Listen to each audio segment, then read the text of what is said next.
Study Section 7, Humanistic Psychology.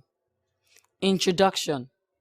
The student is introduced to humanistic psychology, that aspect of psychology that stresses that people strive for self-actualization.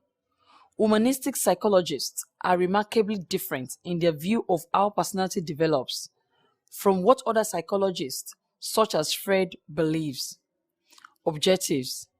At the end of this lecture, you should be able to distinguish characteristics of a self-actualized person and explain the holism and phenomenology, the two characteristics of humanistic psychology. Content. Freud assumes a very negative view of people. Recall that he believed only a small proportion of people successfully went through all of the stages of psychosexual development. Freud thought most folks used up too much of their libido in the oral or anal stage of development and were fixated there. Not all personality theorists have such a bad opinion of humanity as Freud did. Specifically, humanistic personality psychologists believe that people are essentially good. Humanistic psychologists believe that people are motivated towards self-actualization, that is, a constant striving to reach one's human potential. Self-actualization motivation is a constructive force. Humanistic approach accepts subjective mental experience, phenomenological experience as a subject matter. That is, we have free will, meaning that our actions are not compelled by idle impulses or environmental stimuli. Abraham Lincoln and Albert Einstein are often cited as examples of being self-actualized. Characteristics of self-actualized people are: 1. Being more accepting of themselves, others, and everything around them than the average person.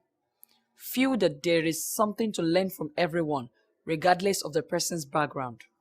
2. Perceive reality efficiently, so they are very perceptive about themselves and others.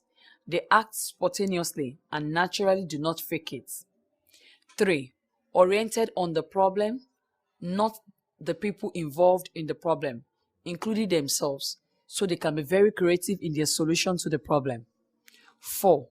Act autonomously, as they do not rely on others for their happiness or to fulfill their needs. Also, resilience when faced with difficulties. 5. Greater than average set of values and ethics, which includes more respect for privacy than most, although the values may not be consistent with those commonly held in society. 6. Self-actualization is related to peak experience potential, where a peak experience is a feeling of great wonder and understanding that signifies to one that something important and powerful has happened. Carl Rogers, one of the most prominent humanistic psychologists, pointed out that self-actualization requires acceptance of oneself or self-concepts, and that each of us experiences some incongruence between the self and personal experience. We learn to deny our feelings and claim that we are not angry or embarrassed, even when we are. This, according to Rogers, we are not genuine, and the incongruence between ourselves and our experience causes us anxiety, which in turn motivates us to reduce the incongruence by altering the self or reinterpreting the experience. People that have a great incongruence between the self and experience can develop psychological disorders. According to Rogers, children who do not receive unconditional positive regard, that is, complete acceptance, not from their parents, will develop incongruence by denying aspects of their experience. For instance, a boy whose parents insist boys don't cry might learn to deny his own painful experiences in order to gain parental approval. Such conditions of what lead children to become rigid and anxious instead of self-actualization.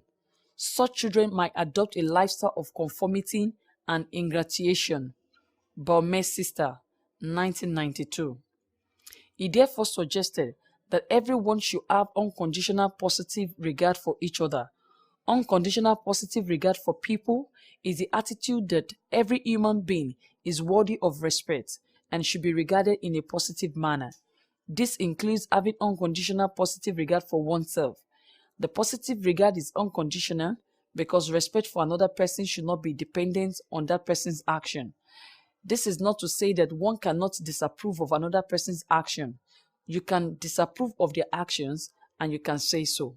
But in disapproving of those actions, you should not suggest that you now do not respect the other person, or believe the other person to be unworthy, or believe the other person to be less than human. Psychologically, healthy people have greater congruence between the actual self and the ideal self, the person they would like to be. The more self-actualized the person, the less the incongruence between the person's actual self and ideal self. And as a result, the greater the person's self-worth. Moretti and Higgins, 1990. Two characteristics of the humanistic perspective on personality are holism and phenomenology. 1. Holism. As the humanist perspective considers the whole person rather than simple one or two parts. Thus, there is some influence from Gestalt psychology on humanistic personality psychology. Similar to the Gestalt approach, humanistic personality psychologists believe people are more than the sum of the parts, which are attitudes and behaviors. 2. Second, the humanistic perspective is phenomenological, which means humanists emphasize everyone's individual frame of reference or point of view. Humanists considers the subjective viewpoint of each individual rather than the some objective viewpoint provided by the therapist or some notion of reality. Self is a very important part of Rogers' humanistic personality perspective. Rogers suggested that any discrepancy between the present self and the ideal self indicates that the person needs to work on in their lives. Larger discrepancies indicate more changes need to be made, so the person becomes the person that they want to be. Kohlberg's stages of moral development. Although it has been questioned as to whether it applied equally to different genders and different cultures, Kohlberg's 1973 stages of moral development are the most widely cited. It breaks our development of morality into 3 levels, each of which is divided further into 2 stages. Pre-conventional level, up to age 9. Self-focused morality. 1. Morality is defined as obeying rules and avoiding negative consequences. Children in this stage see rules set, typically by parents, as defining moral law. 2. That which satisfies the child's need is seen as good and moral. Conventional level, age 9 to adolescence. Other focused morality.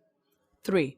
Children begin to understand what is expected of them by their parents, teachers, etc. Morality is seen as achieving these expectations. 4. Fulfilling obligations as well as following expectations are seen as moral law for children in their stage. Post-conventional level, adulthood. Higher focused morality. 5. As adults, we begin to understand that people have different opinions about morality and that rules and laws vary from group to group and culture to culture. Morality is seen as upholding the values of your group or culture. 6. Understanding your own personal beliefs allows adults to judge themselves and others based upon higher levels of morality. In this stage, what is right and wrong is based upon the circumstances surrounding an action. Basic of morality are the foundation, with independent thought playing an important role. Post-test. What are the characteristics of humanistic theory? End of study section 7. Thanks for listening.